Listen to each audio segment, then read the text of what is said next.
नमस्कार, मैं हूं मुक्ता सिंह और आप देख रहे हैं श्रेष्ठ भारत। दिल्ली के मुख्य सचिव के एक्सटेंशन को लेकर दिल्ली सरकार और केंद्र के बीच विवाद बढ़ता जा रहा है। दोनों एक दूसरे पर भ्रष्टाचार के आरोप लगा रहे हैं। केंद्र सरकार दिल्ली के मुख्य सचिव नरेश कुमार को 6 महीने का एक्सटेंशन देना चाहती है, लेकिन केजरीवाल सरकार नहीं चाहती कि नरेश कुमार मुख्य सचिव बने रहें और इसी को लेकर दिल्ली सरकार ने सुप्रीम कोर्ट का दरवाजा खटखटाया। मंगलवार को मामले की सुनवाई करते हुए कोर्ट ने कहा कि वो मुख्य सचिव को 6 महीने का एक्सटेंशन देने के लिए तैयार हैं, लेकिन पहले केंद्र सरकार ये बताए कि किस प्रावधान और आधार पर मौजूदा मुख्य सचिव के कार्यकाल को बढ़ाने की बात कही गई। चीफ जस्टिस ने कहा कि हमें बताएं कि किस ग्राउंड और किस पावर पर कार्यकाल बढ़ाया जा रहा है। साथ ही सुप्रीम कोर्ट ने कहा कि हम आपके निर्देश पर रोक नहीं लगा रहे हैं, लेकिन आप हमें बुधवार तक इस सवाल का जवाब बताएं। लगता तो ऐसा है कि ये कानूनी दांवपेच चलते रहेंगे, लेकिन सवाल ये है कि आखिरकार केजरीवाल सरकार अपने मुख्य सचिव को एक्सटेंशन देने के लिए क्यों तैयार नहीं है और क्यों केजरीवाल सरकार की मंत्री आतिशी ने मुख्य सचिव के खिलाफ मोर्चा खोल दिया है और वो उन पर करोड़ों के भ्रष्टाचार के आरोप लगा रही हैं। नरेश कुमार केंद्रीय कैडर के साल 1987 के अधिकारी हैं और दिल्ली में सबसे सीनियर आईएएस अधिकारी हैं। नरेश कुमार ने ही केंद्र सरकार को शराब घोटाले के बारे में बताया था और इसके बाद ही केंद्र सरकार ने शराब घोटाले की जांच की थी और इस मामले का सबसे पहले शिकार बने थे दिल्ली के उप मुख्यमंत्री मनीष सिसोदिया और बाद में आपके राज्यसभा सांसद संजय सिंह को भी शराब घोटाले में ईडी ने गिरफ्तार किया था। अप्रैल 2022 से दिल्ली के मुख्य सचिव बनने के बाद नरेश कुमार ने केजरीवाल सरकार की नाक में दम कर रखा है।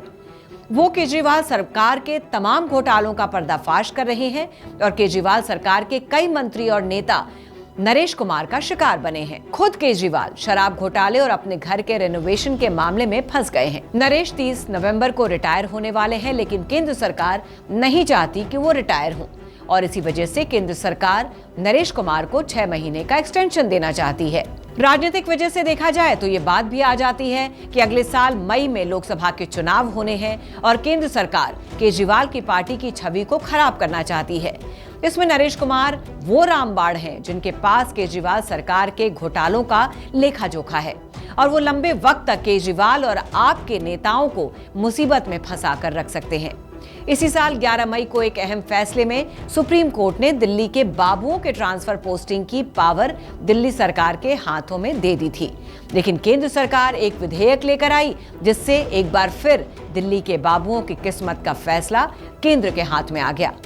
इस विधेयक के मुताबिक 3 लोग दिल्ली में बाबुओं के ट्रांसफर पोस्टिंग का फैसला कर सकेंगे, जिसमें मुख्यमंत्री, दिल्ली के मुख्य सचिव और गृह मंत्रालय के सचिव शामिल होंगे। इसमें उसी फैसले को माना जाएगा जो बहुमत में होगा, यानी मुख्य सचिव और गृह सचिव तो केंद्र के प्रतिनिधि हैं और वो केजरीवाल के खिलाफ ही फैसला लेंगे। केजरीवाल सरकार अब बदले के मूड में है और वो नरेश कुमार पर घोटाले का आरोप लगा रही है।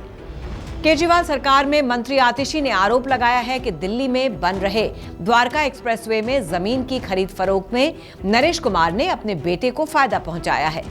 आतिशी के मुताबिक दिल्ली के बामनोली गांव की 19 एकड़ की जमीन का अधिग्रहण किया गया था, जिसकी कीमत 41 करोड़ थी, लेकिन उसके मुआवजे को बढ़ाकर 353 करोड़ कर दिया गया, क्योंकि जिसके नाम पर वो जमीन थी उसके दामाद की कंपनी में नरेश कुमार का बेटा काम करता है और इस तरह से नरेश कुमार ने जमीन घोटाला किया है। हालांकि कहा यह जा रहा है कि इस मामले में अभी तक NHAI की तरफ से मुआवजा ही नहीं दिया तो घोटाला होने का कोई सवाल ही नहीं उठता।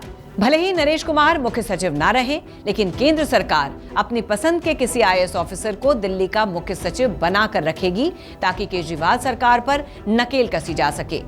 केंद्र सरकार दिल्ली सरकार को 5 सीनियर IAS अधिकारियों की लिस्ट सौंपेगी, जिसमें से एक को दिल्ली सरकार को मुख्य सचिव चुनना होगा।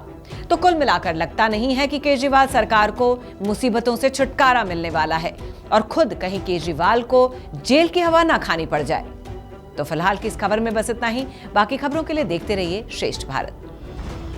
श्रेष्ठ भारत पर खबरों से जुड़े रहने के लिए चैनल को सब्सक्राइब करें, बेल आइकन दबाएं और देखते रहें श्रेष्ठ भारत।